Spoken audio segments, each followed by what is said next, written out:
we're here to prepare the conference, which is actually also a postponed conference. And we were also discussing about how to proceed with the book.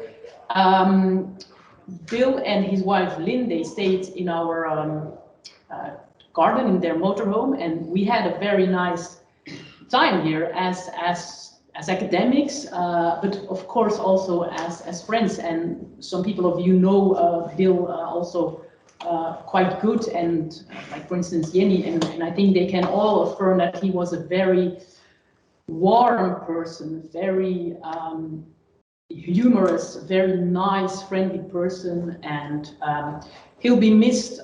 He's as an academic, as a friend, as a grandfather also. So it's very sad that he's not here.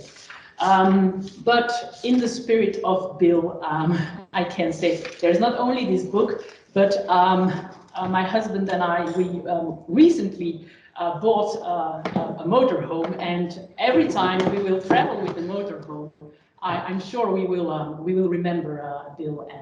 So yeah.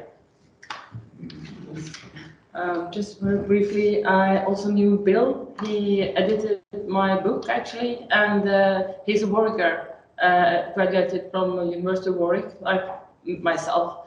But what I want to say is, what an achievement of you, Leni, to finish this, despite what happened and despite the whole pandemic. So could we perhaps give an applause?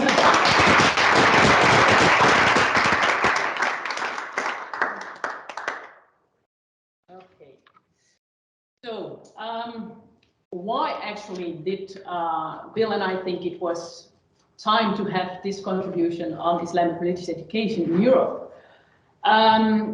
Very briefly, as you all know, there is an increasing number of Muslims in Europe due to labor migration in the past, but also refugee crisis and so on, family reunification and so on and so forth.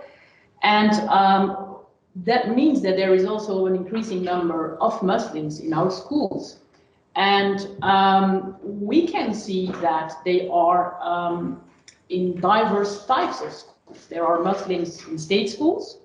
There are Muslims, especially in Belgium, in the Netherlands, to a large part also in Germany, for instance, in Christian schools, Roman Catholic schools in Belgium, Protestant and Catholic schools in the Netherlands. There are also Muslims in Islamic schools. And so the question is how to deal in these different contexts with their religion. And then we tried actually in the book to have different national contexts and these different kinds of education, and to look at how Islamic education, how Islam is dealt with in these different contexts. So today we will have speakers from the Netherlands, from Belgium, from Greece, from Sweden, so different, from France, from Finland, so different national approaches. And we learned a lot from this comparative perspective, I think. What we also see is apart from the fact that we have an increasing number of Muslim students in the schools, is what has been mentioned, I think it was yesterday, the issue of securitization, of politicalization, the idea that we have Muslims here, but we also have extremism. And of course, not all Muslims are radicalized Muslims, but there is that, you remember Jonas' circle, there is that small part that is radicalized, or that is tended to radicalize.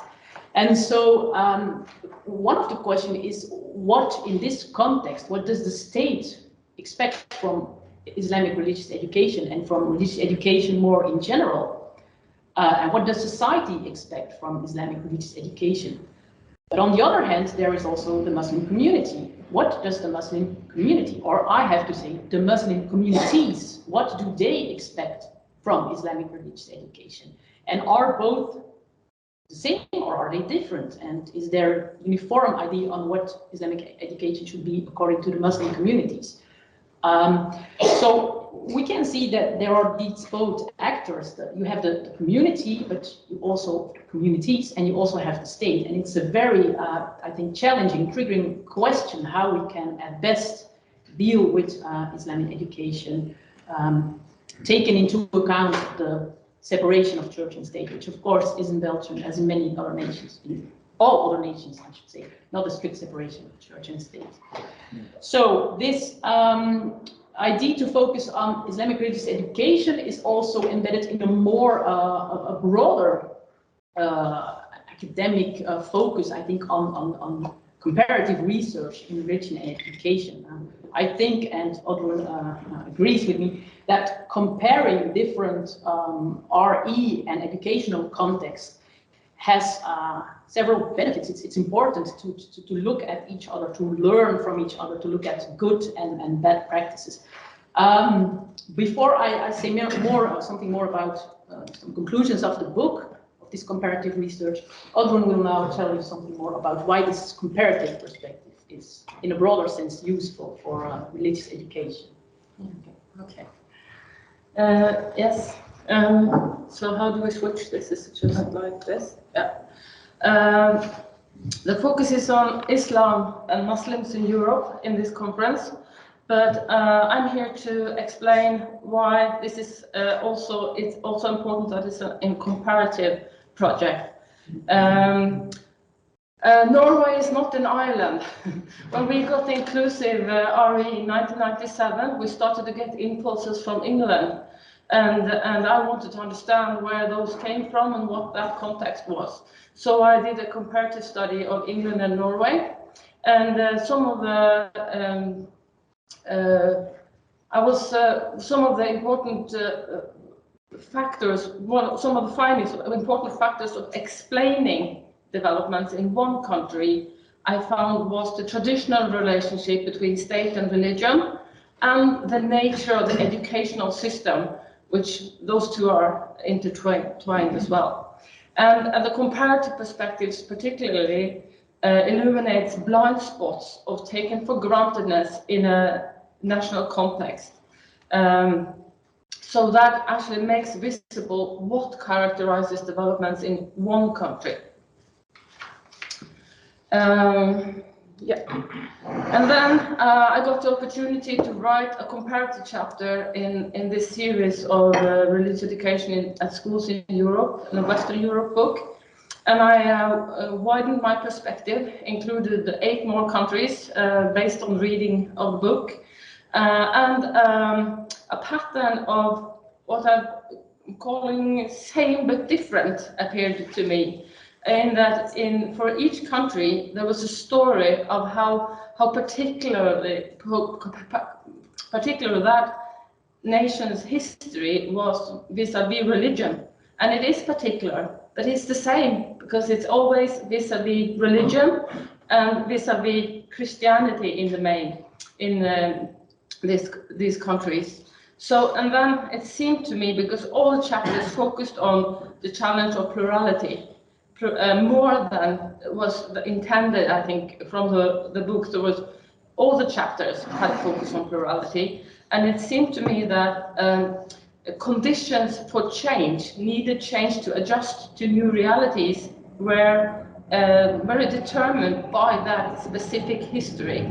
So, and like growing pluralization, but also globalization and rising numbers of non-religious, self-reporting non-religious people, how to adapt to those kind of challenges. So there's a gap I found between, so I call this chapter New Social Patterns, Old Structures, how countries of Western Europe deal with plurality in Europe. And then after this work, I was really left pondering, and I invited some colleagues that I knew all had experience with comparative work and this recently resulted in a publication with 5 comparative articles addressing the issue how religion in different contexts including in history, impacted religious education systems. So religious in brackets, because it's actually, in my view, a question of the entire educational systems, and not just the place for religious education within them.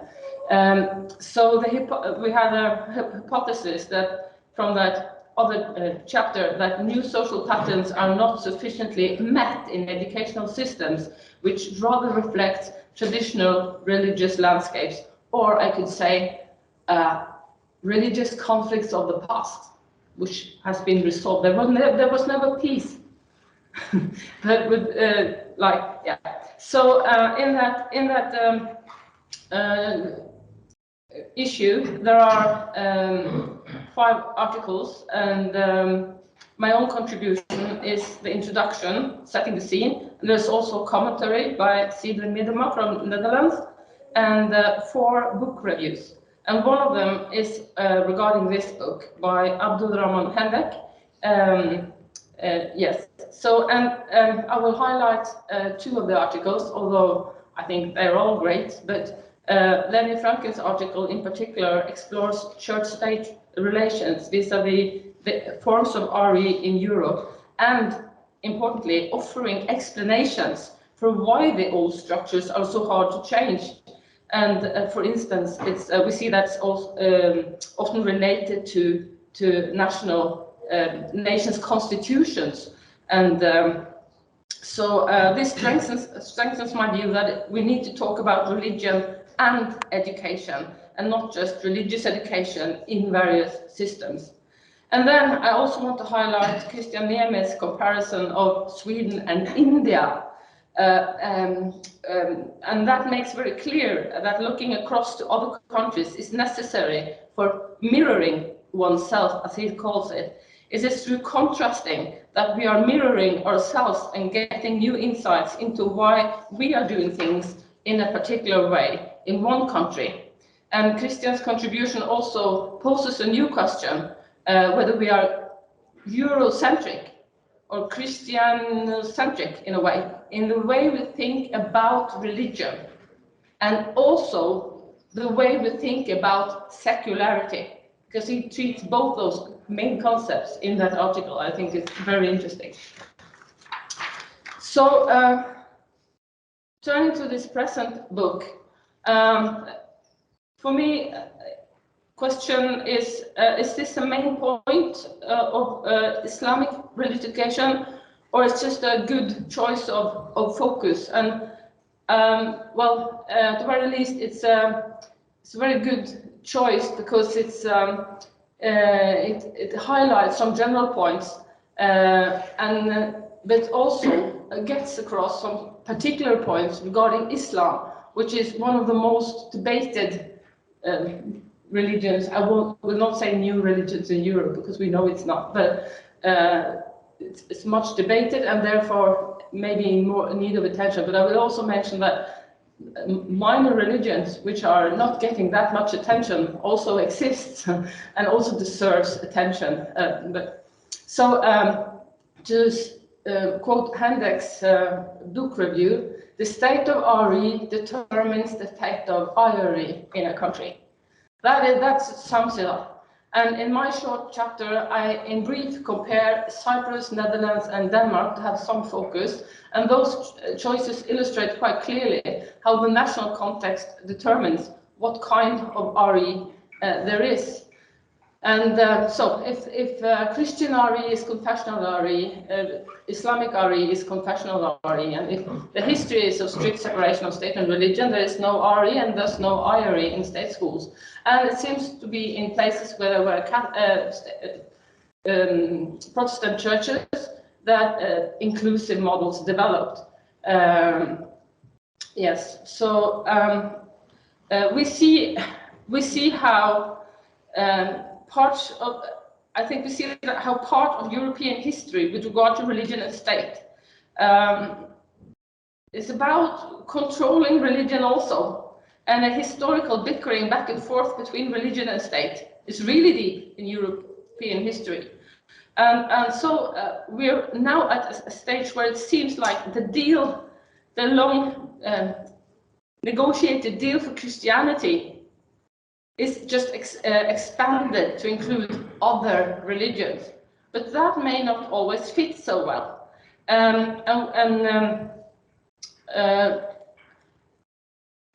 Maybe we now see historical, societal negotiations about how to fit Islam into European history. So maybe that's what's going on.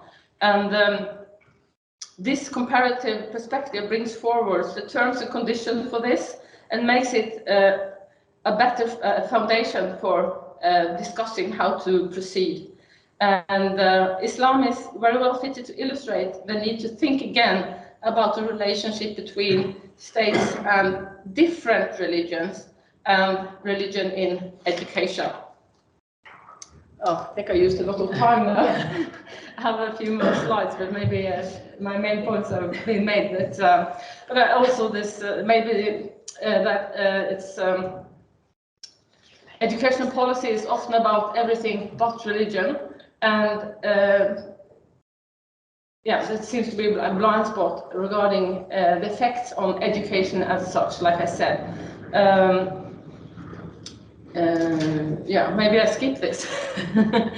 But maybe this highlighted point, that a point may be that more of Europe's history of different religions needs to be written into and negotiated vis-a-vis the story of the nations and the alleged deep histories. This also goes for Judaism, for instance, which has a long presence also in most European countries. And so, yeah, and in effect, neither Islam nor the often privileged Christian religions are taught as living, negotiated, present global religions, which students today, in their globalized, mediatized reality, meet. They already meet them. And thus have the need to understand. Yeah, and the final point is just that I think there's a problem with religion and education, that it's high on the political agenda but low on the educational agenda, meaning that there's a lot of political debate, but in practice it's downplayed. Few hours, often shrinking, and teacher education, we know this from other research as well, is not secure. There's no focus on good teacher education for religious education necessarily, and it's not a priority in schools. So there's a gap between sort of political tension and the realities, and getting quality into the realities of teaching. So this book highlights what is country-specific challenges and also what are pan-European challenges. Thank you. So very briefly, I will skip this slide because I think I've already said something. But what did we learn actually from comparing these different Islamic RE models in different national contexts? And I take Islamic RE in a broad context, which means education into Islam, as for instance in Belgium or in Islamic schools in the Netherlands, but also Islamic education about Islam as part of a broader confessional, non-confessional subject about religion.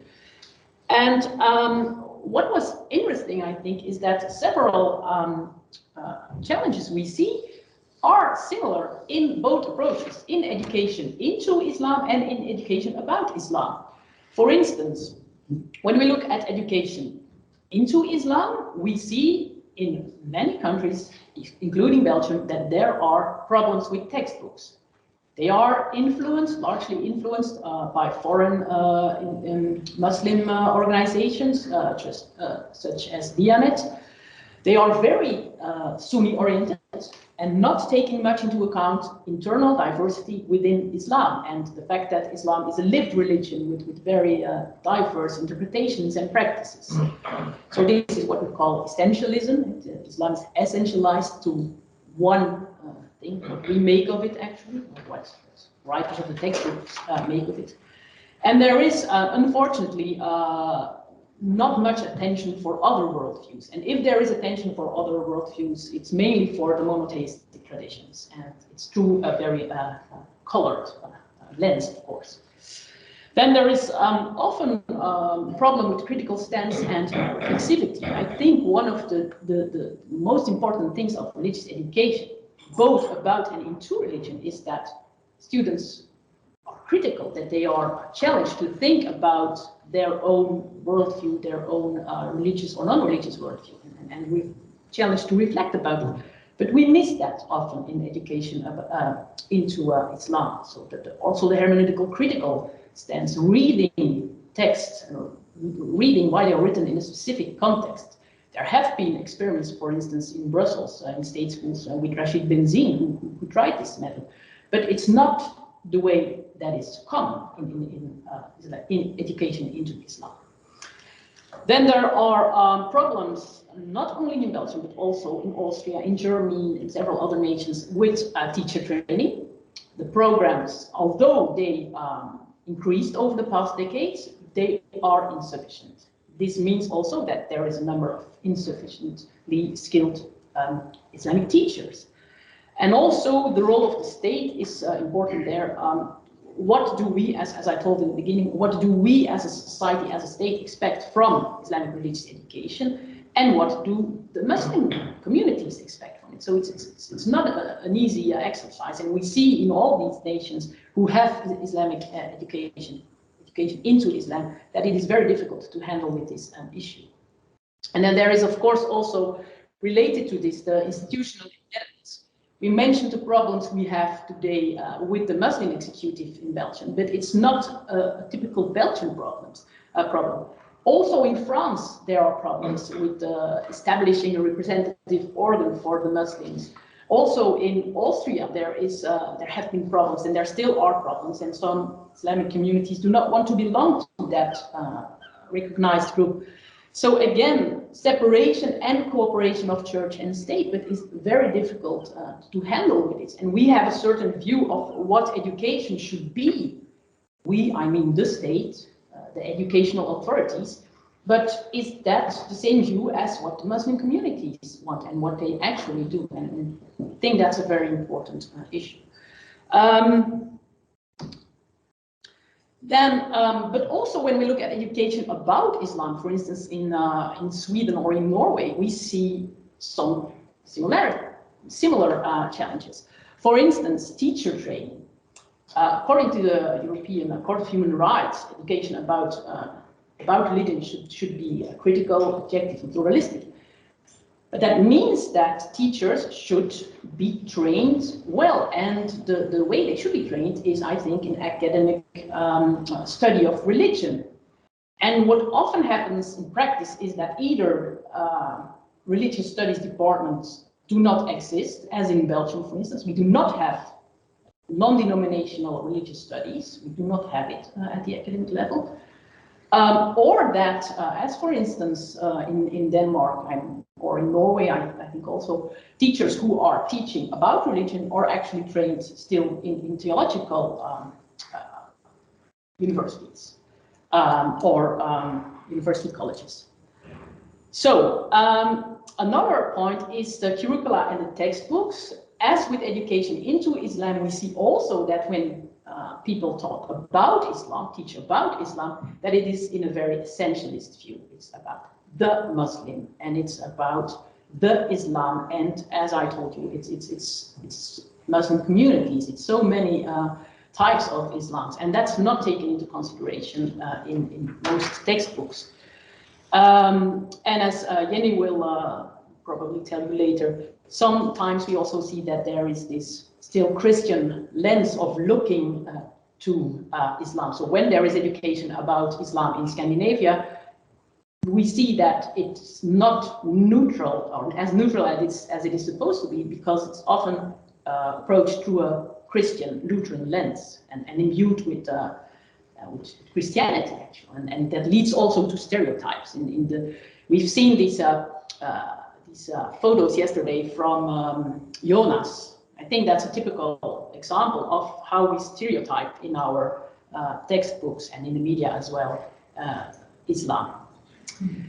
And what we need, of course, is critical stance and reflexivity. I think this is far more happening in education about religion, education about Islam, than in most education into Islam books. But then still, I think it's important to know also that if you educate about Islam, that there is also an own framework.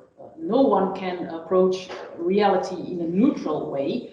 I think an objective critical stance based on the academic discipline of religious studies is the most neutral and the best we have for dealing with religion in a diversified context. But we should be aware that also our own framework is we were talking about values and so on, that it is a normative framework.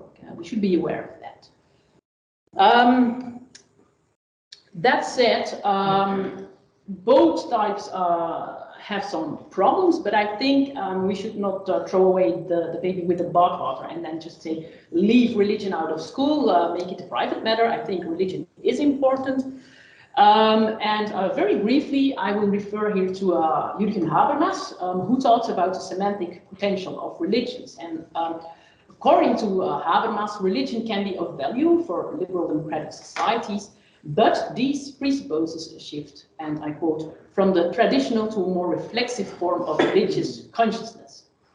And when you read Habermas more in detail, and also some other political philosophers such as Joseph Raz or John Rawls, I think you can claim that within liberal democratic frameworks, both education about and education into religion can have their place. Whether this should be organized in or outside the state school, whether this should happen with state money or not, we can discuss that, but I think that both should have their place in the liberal democratic state. But if you organize, as many European nations do, if you organize education into and about Islam in the state schools, I think we need this kind of reflexive form of religious education. And what does this mean? I'm almost there. For education about Islam, it means, I think, to go to a processual pluralist conception of Islam, going away from that essentialism and taking into account the diversity in society and in the classroom. So that means going beyond these essentialist hermeneutics. It also means that teachers should be better trained. There have been efforts here in Leuven, for instance, to have an academic study preparing Islamic teachers for secondary education. No one was involved. That's sad because we try, but it just doesn't work. But I think we need it if we have Islam in our school, education into Islam. We need this kind of academic embeddedness. We need new textbooks and curricula for Islamic religious education because not only in Belgium but also in several other nations, it's just bad material. I mean, there are some good parts in it, but generally it's not. I think, in my view, it's not what we want to teach the Muslims of today. And then the critical stance and reflexivity. As said, I think this is not only important in education about, but also in education into Islam.